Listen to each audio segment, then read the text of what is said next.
Continuamos con nuestra reflexión sobre la espiritualidad en los albores del cristianismo.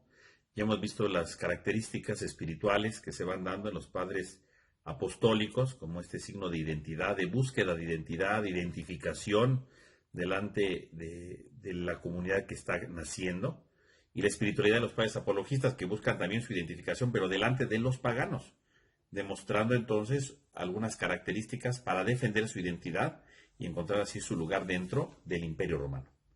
Ahora bien, en esta búsqueda de identidad delante de los paganos, se van a topar obviamente los primeros cristianos con lo que llamaríamos hoy día el martirio, que sin lugar a dudas será la gran corriente de la espiritualidad cristiana de los primeros 3 siglos, justamente porque son perseguidos. La palabra mártir, ¿verdad?, viene del griego martis, que quiere decir testigo propiamente, ¿no? De hecho, se refiere a un testigo ocular en lo concreto, ¿no? Alguien que presencia un hecho. Es decir, un mártir en el griego clásico, pues es alguien que está siendo testigo de algo, ¿no? O sea, por ejemplo, yo vi que esta persona robó, yo soy un mártir en el sentido de que soy testigo ocular de algo que estoy viendo, que estoy contemplando como tal. Con el paso del tiempo, esta palabra de mártir empezó a tener un proceso evolutivo dentro del cristianismo y empezó entonces a adjudicarse a características especiales para aquellos que estaban dando testimonio no de algo que veían, sino que estaban dando testimonio con su vida a semejanza de lo que Jesús había hecho, dando su vida también él. De tal manera que entonces el término mártir va a pasar precisamente dentro de la historia del cristianismo como aquel que se identifica con la muerte de Cristo, que da la vida por Cristo, que sella su vida como la de Cristo, derramando su sangre. Y así entonces se va adquiriendo esta terminología propia dentro de la espiritualidad cristiana, el martirio como tal, como hoy día pues lo conocemos, ¿no?, porque es un término que va a acuñar el cristianismo y le va a dar su propio contenido como tal. Ahora bien, el martirio pues es propiamente parte de esta idea de la persecución, que el mismo Jesús ya lo había anunciado. Jesús habla precisamente de los que van a ser perseguidos. Él lo dice, ¿verdad?, que van a ser perseguidos, que van a ser enjuiciados, que no tengan miedo, que el Espíritu va a hablar por ellos. Eso ya lo había dicho Jesús, ¿no? Incluso también las bienaventuranzas, ¿no? La octava bienaventuranza lo decía, o la cuarta en Lucas, ¿no? Dice que bienaventurados los que son perseguidos a causa de la justicia. O sea, Jesús es consciente ya desde su ministerio que así como a él lo están señalando, como a él lo están persiguiendo, también van a perseguir a sus discípulos. Es algo de lo que no se puede escapar. Por lo tanto, podemos apreciar nosotros aquí la idea entonces del martirio, ¿verdad?, que van a perseguir también a los discípulos de Jesús. Ya incluso desde, por ejemplo, Hechos de los Apóstoles, capítulo 12, se habla cómo Santiago muere bajo el poder de Herodes, marcando precisamente ya la idea del martirio, ¿verdad? Eso ya lo ve el primer apóstol que muere mártir, o incluso antes, ¿no? En Hechos de los Apóstoles 7, el primer mártir de la historia cristiana, el diácono Esteban, que muere mártir. Es decir, es algo que ya se va dando, la persecución. En primer lugar, la primera persecución que van a vivir los cristianos es en el ámbito judío, porque los judíos los empiezan a ver como una especie de secta que están desvirtuando el valor del judaísmo y que están colocando en el lugar de Dios a un hombre que no es Dios, ¿no?, que es Cristo, obviamente, ¿no?, desde su idea. Entonces, el judaísmo son los primeros que van a perseguir al cristianismo, y bueno, los van a perseguir todavía los siguientes siglos, pero sobre todo será después ya en la última mitad del siglo I, cuando el Imperio Romano va a empezar precisamente la persecución. Como se ha visto ya en la clase de historia de la Iglesia Antigua, empezaremos con Nerón, ¿no?, y luego con Diocleciano, y luego Trajano con todos los Antonios, que van teniendo características distintas. Propiamente, las persecuciones eran sobre todo de índole local al inicio, ¿no? En ciertos lugares se hacían, por las autoridades iban haciendo, ¿no? Recordemos, Nerón pues básicamente es en Roma y en sus alrededores. Tal vez hubo algo en Jerusalén, alguna mella de esta persecución. Tenemos a Diocleciano, que es sobre todo en Roma, pero ya en los círculos altos, y en algunos lugares del entorno también se empieza a hacer un poco de persecución, pero muy local, ¿no? No es algo radical. Ya será sobre todo, ¿verdad?, después con Trajano, donde se dé un anuncio de la persecución, pero solo por acusación. Trajano no buscaba derramar sangre ni sus sucesores, propiamente dicho. Será ya después con Decio, que será mucho más fuerte, ¿no? La persecución de Decio a mediados del siglo III, entre el 249 y 250, donde precisamente entonces ya se obliga a que haya un cierto libelo, como recordaremos, ¿no? Que ellos hayan sacrificado en nombre de los dioses, y si no lo tenían, entonces morían martirizados. Y luego con Valeriano, ¿no? Más adelante, hacia el 257, nuevamente verá la idea del libelo, ya no a nivel familiar, como lo había dicho Decio, sino a nivel particular, individual, ¿no? Y entonces la persecución se va haciendo mucho más agresiva. Podemos decir que ahí sí es una persecución mucho más cruel, a diferencia de los anteriores, que sí ha habido persecución, pero no tan fuerte como con estos emperadores.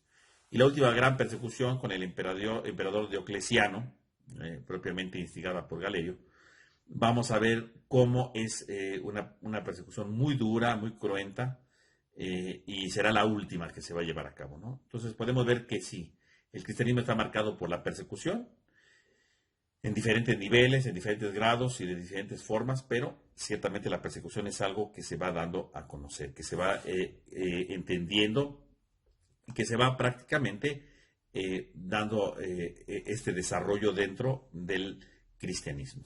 Ahora bien, cuando hablamos del martirio, de manera general, ¿cuáles serían las fuentes que nosotros podríamos hablar precisamente del martirio?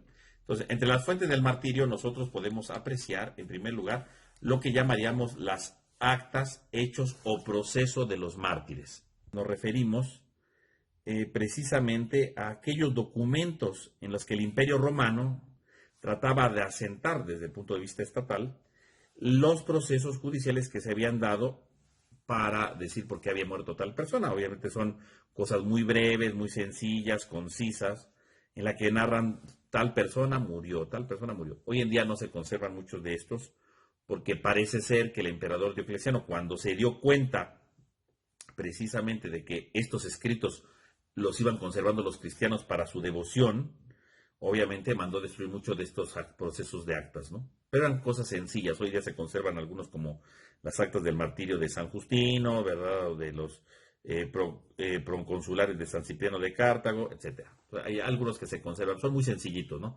Nos narran el nombre, la causa y una idea sencilla. Y los cristianos los leían con devoción porque decían, bueno, pues aquí se narra la muerte de alguien que dio testimonio por Cristo. Pero bueno, al parecer fueron destruidos por eso a principios del siglo IV, ¿no? Por Diocleciano. Otra de las fuentes que tenemos aquí es el de las pasiones y o martirios también llamado, ¿no? Estos son, se supone que obras en las que hubo testigo de ciertas martirios, y entonces los cristianos devotos pues escribían el martirio, ¿no? Iban describiendo más o menos cómo se llevó el martirio. No es como las actas solamente es una cosa muy sencilla, murió por ser cristiano, punto. En cambio las pasiones o martirios eran historias sobre el martirio. Se supone que son testigos que vieron cómo los martirizaban y van narrándonos ellos por los pasos que fueron viviendo de manera sencilla, de manera gradual, de cómo iba viviendo justamente su martirio.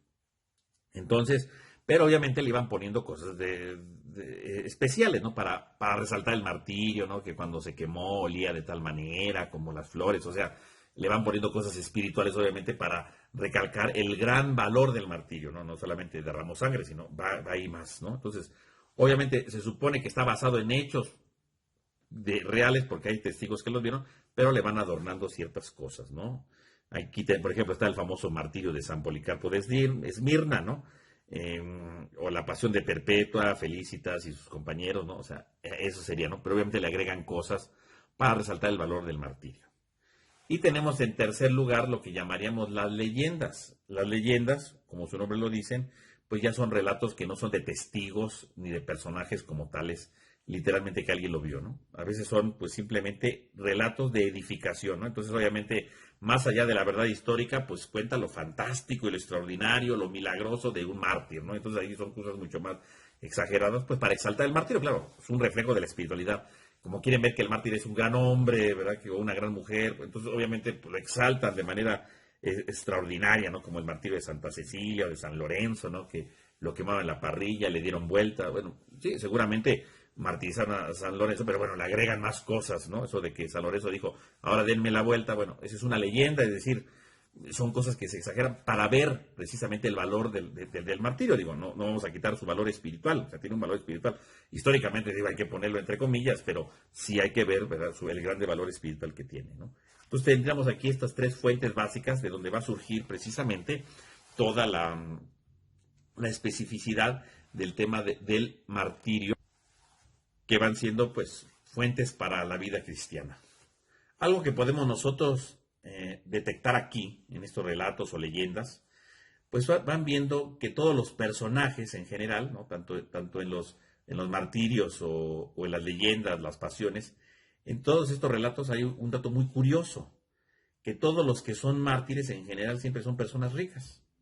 Nunca se narra que una persona pobre sea martirizada, curiosamente, ¿no? Siempre es la hija del gobernador, es la hija de un acaudalado, es la hija de alguien importante. O sea, siempre una característica muy importante que tenemos que ver en los martirios es que el personaje siempre es alguien que es adinerado, que es de la aristocracia, que es de la alta sociedad. Eso es muy importante. Y esto no es casual, o sea, esto es parte de los géneros literarios del tiempo. ¿De dónde están tomando ellas la idea de contar los martirios? El bagaje cultural que tienen de fondo, y que tenemos que considerarlo, es precisamente el de las tragedias griegas, ¿no? Y que luego va a las tragedias latinas. Si ustedes se dan cuenta, todos los personajes de las tragedias griegas, que es la base de todo estos relatos, siempre son personas ricas. En cambio, por ejemplo, todos los personajes de las comedias griegas, ¿quiénes eran? Pobres. Esto es algo muy importante. Eso es una base cultural muy interesante. Todos los pobres siempre les pasan cosas graciosas, chuscas, ¿no? Son las comedias. En cambio, todas las tragedias siempre son los ricos, demostrando la tragedia de ser rico, como los ricos que son poderosos sufren, ¿no? Siempre todos los personajes son ricos. Y obviamente cuando los mártires, ¿verdad?, van muriendo y van escribiendo sus relatos, ya sean leyendas, ¿verdad?, o adorándolas, ¿verdad?, con las pasiones, fíjense cómo siempre los personajes son ricos, siempre los ponen como alguien rico, como alguien poderoso, como alguien fuerte, es decir, porque está correspondiendo a la literatura griega, de los paganos. No vale la pena ver el martirio de un pobre, ¿no? Así como no vale la pena ver la tragedia, ¿verdad?, de los griegos de un pobre. Un pobre siempre tiene tragedias, pues eso no tiene nada de espectacular, ¿no? No tuvo para comer, pues un pobre no tiene para comer nunca, ¿no? O sea, no tiene nada especial. En cambio, que a una desgracia le pase a un rico que tiene todo el poder, eso sí llama la atención. Entonces, siempre los personajes de las tragedias son ricos. Por lo tanto, siempre los personajes de las pasiones o de las leyendas de los mártires siempre van a ser personas ricas, siempre por eso. Entonces, por eso algunas de las veces, ¿verdad?, algunas de las cosas históricamente podríamos decir, pues sí, tal vez murió tal persona, pero a lo mejor no era tan rico como dicen, y a lo mejor no era ni el hijo de tal persona, de un alto funcionario, ¿no? O sea, tal vez a eso está alterado para corresponder a la historia de alguien rico que sufre, porque así es la base literaria desde la tragedia griega. Podríamos decir que el único relato donde es un pobre el que sufre, pues es la pasión de Cristo, ¿no? Desde ahí en fuera, todos los demás relatos siempre son en general gente rica, gente acaudalada, gente poderosa del gobierno, siempre son los que sufren, ¿no? ¿Por qué? Porque deben de responder al género literario del momento, que es la tragedia, ¿no? Entonces, para que ustedes lo vayan tomando en cuenta. Ahora bien, estas serían las fuentes en cuanto a tal. Pero dentro de la espiritualidad cristiana no solamente tenemos estas fuentes, ¿no? Esto es lo que desde el ámbito popular, ¿verdad?, incita al martirio, valora el martirio, ve la grandeza del martirio, pero también, obviamente, tiene un ámbito espiritual el martirio.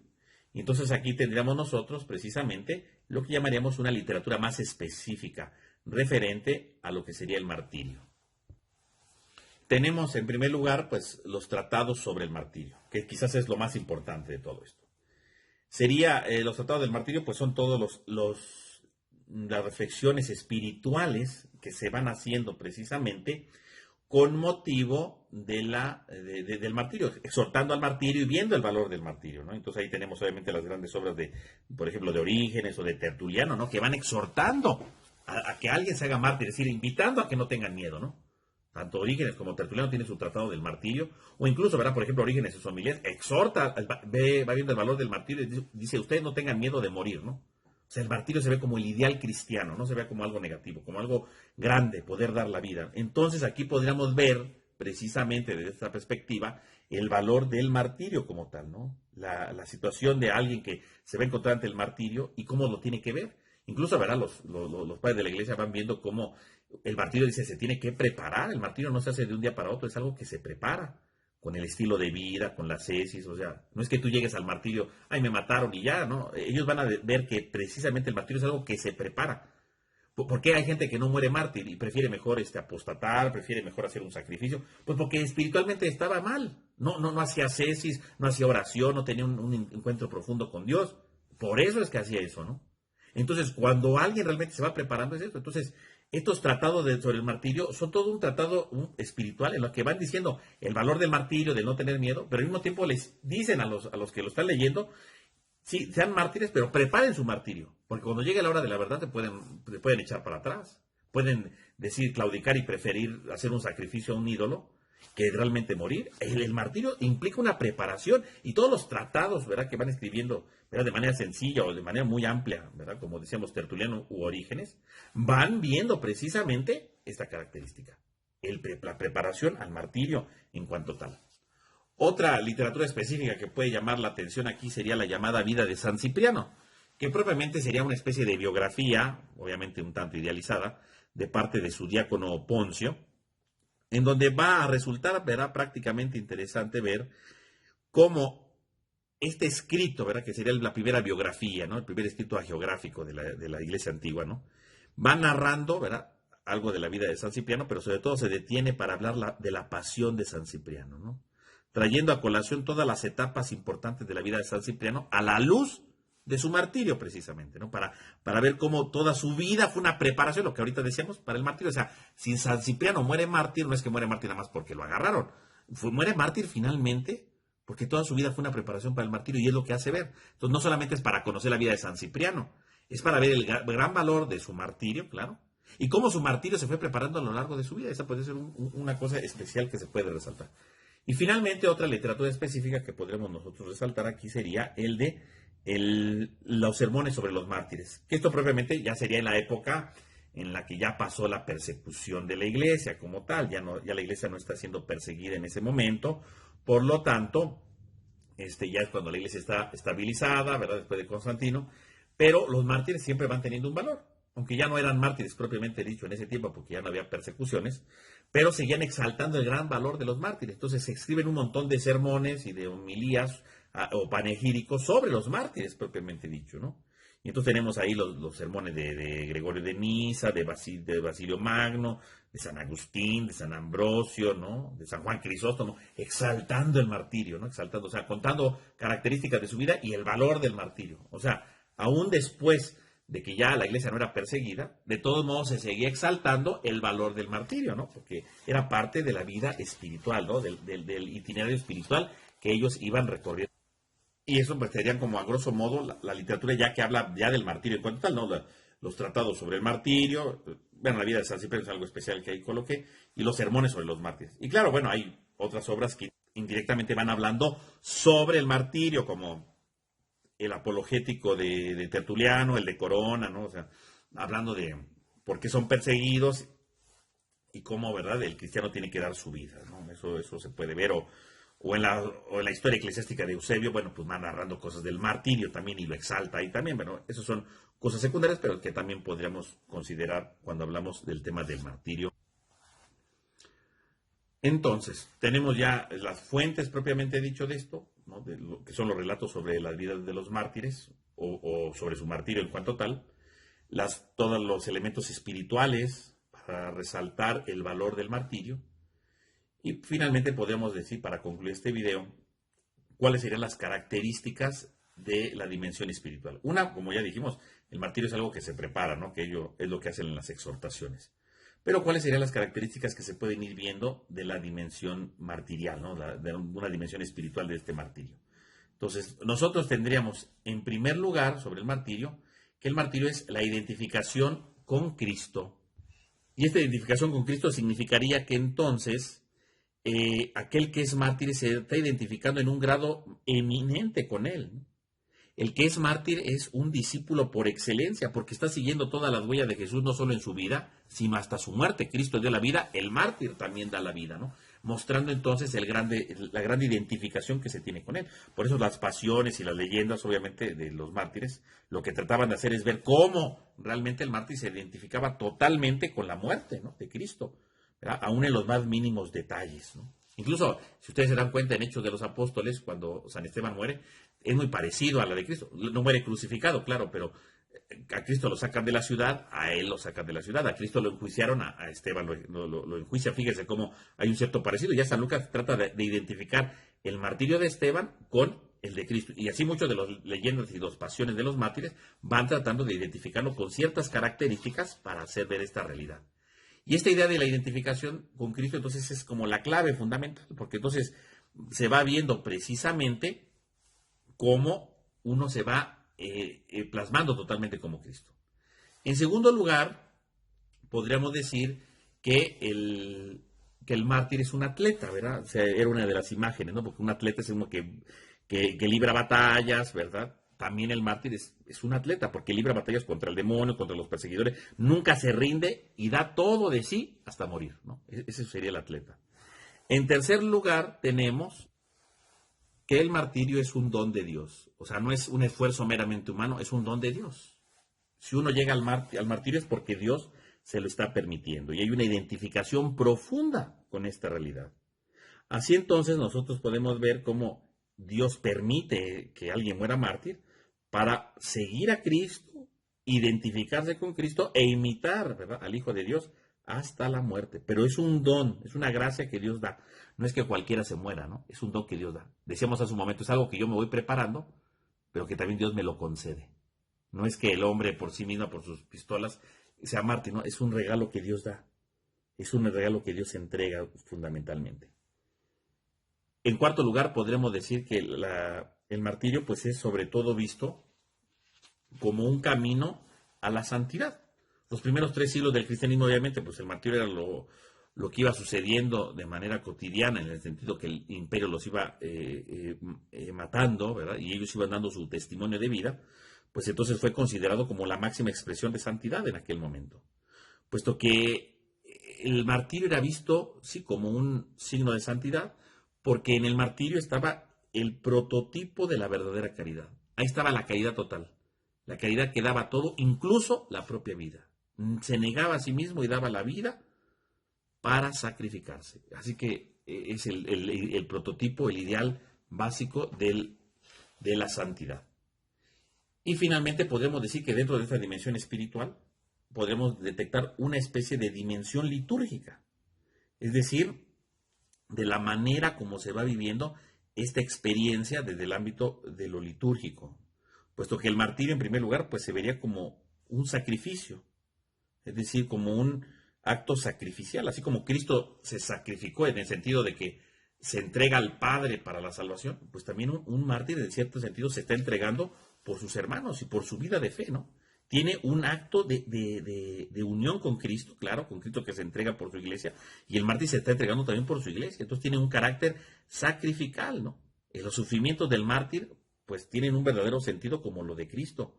Cristo que aceptó su muerte por obediencia al Padre, y el mártir que lo hace por obediencia a su fe, y se entrega, se sacrifica, entonces tiene una dimensión sacrificial. Incluso se podría, ¿verdad?, en algún elemento, ¿verdad?, de mayor profundidad, verlo como una tipo de Eucaristía, ¿no? La Eucaristía es un sacrificio, bueno, pues el mártir se hace Eucaristía en el sentido de que se da en favor de los demás. Y finalmente, la dimensión de un bautismo de sangre. El bautismo de sangre, puesto que a muchos catecúmenos a veces eran sacrificados por su fe, y uno dirá, bueno, pues si murieron mártires ya no los bautizaron, ya no son cristianos. No. Entonces aquí es cuando se habla del bautismo de sangre. Si no fuiste bautizado con agua, fuiste bautizado con sangre. Entonces aquí es cuando se habla de esto. Incluso en el siglo IV, el mismo San Cirilo de Jerusalén, cuando da sus catequesis, él mismo lo dice, ¿no? Él dice, si uno no recibe el bautizo, no tiene la salvación, excepto, dice él, en el caso de los mártires, porque ellos han conquistado el reino de los cielos sin el agua, porque la han conquistado por medio de la sangre. Entonces, el bautizo de sangre, ¿no? Y obviamente, pues recordando que del costado de Cristo salió sangre y agua, pues yo me puedo bautizar con sangre o con agua. De modo que entonces podemos tener aquí ya un panorama fundamental de lo que es la espiritualidad del martirio, sus razones de ser dentro de la iglesia, con sus fuentes, y junto con el martirio, que quizás es la grande fuerza espiritual del siglo, de los primeros 3 siglos, podemos ver, ¿verdad?, que hay otro elemento importante de la vida espiritual de la iglesia primitiva, que es el de la virginidad. Y sobre esto, verá, y la consagración a la virginidad. Y sobre esto hablaremos nosotros en el próximo video.